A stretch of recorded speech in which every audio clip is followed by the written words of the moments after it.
Bonjour, je vous présente ma 240Z de 1971 que j'ai depuis à peu près 8 ans maintenant. C'est un import US d'Arizona. Je l'ai acheté dans son jus, elle était cramée par le soleil, totalement d'origine.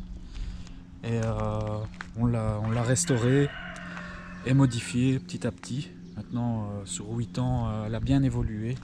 On a changé pas mal de pièces dessus. Et j'ai fait quelques petites modifs maison comme l'airride qui vient d'une BMW à la base, que j'ai modifié pour adapter sur la voiture. J'ai monté une direction électrique dernièrement d'Opel Corsa que j'ai adapté. Donc on a fait une peinture complète sur la voiture. Comme je voulais rouler assez vite avec, on n'a pas fait compartiment moteur. Il était en bon état, on va dire. Maintenant, dans l'avenir, j'aimerais bien le refaire convenablement. Mais le but c'était de rouler assez vite, donc on a fait au mieux, quoi. Donc peinture complète, refaire la rouille, il y avait un peu de rouille sur les bas des ailes, quelques petites taches par-ci par-là, mais elle était assez saine, vu qu'elle vient du désert, elle est restée sèche. Les jantes sont des copomotifs que j'ai acheté, c'est des jantes d'époque, donc je les ai restaurées. J'ai fait faire les bols sur mesure pour élargir. J'ai donc du 10,5 à l'arrière et 9,5 à l'avant. J'ai monté en pneus tirés vu que j'ai un airride. L'échappement c'est Z-Story, c'est une ligne complète avec un collecteur. C'est vraiment de la belle pièce, ça fait un joli son. Ce que j'ai changé aussi par exemple c'est les feux arrière. Parce que c'était les feux tout rouges, donc les clignotants étaient rouges aussi vu que c'était une US et ils étaient quand même assez vieux. J'ai rajouté le spoiler de la 2+2, les fenders, donc les tours d'ailes quoi, des rétroviseurs d'ailes aussi, le gros air dam à l'avant. Ça aussi, j'ai modifié la calandre pour faire une grille comme une grille complète, parce que normalement ce n'est que la partie du haut vu qu'il y a un pare-choc, mais j'ai préféré l'enlever parce que je préfère le look sans pare-choc.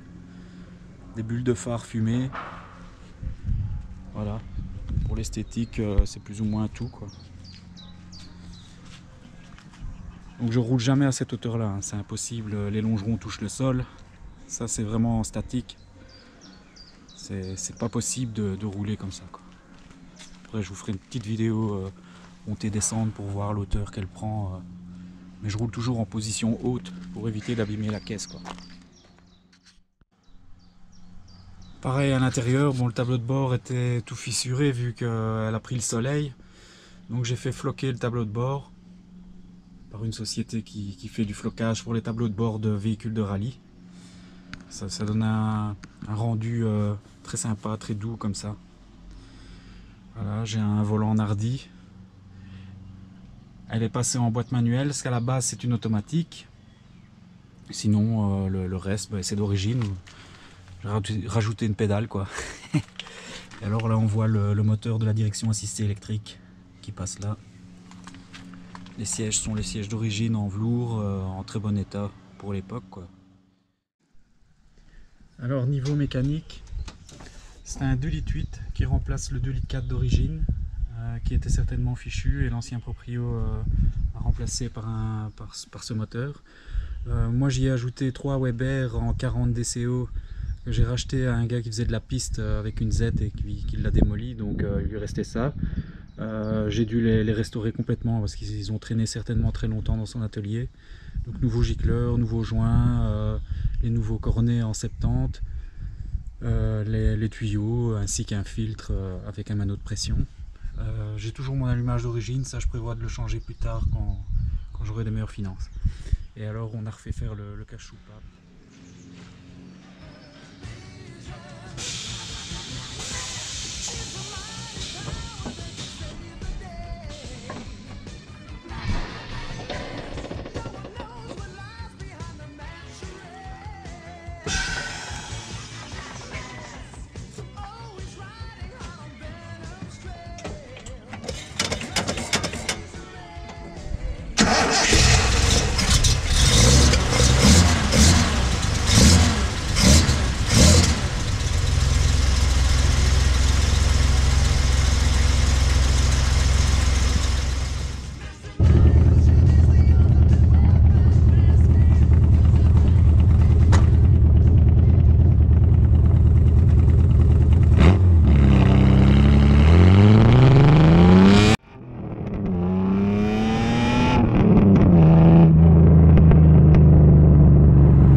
Voilà, je vous invite à venir voir notre page YouTube, regarder nos vidéos, les partager et liker. Merci.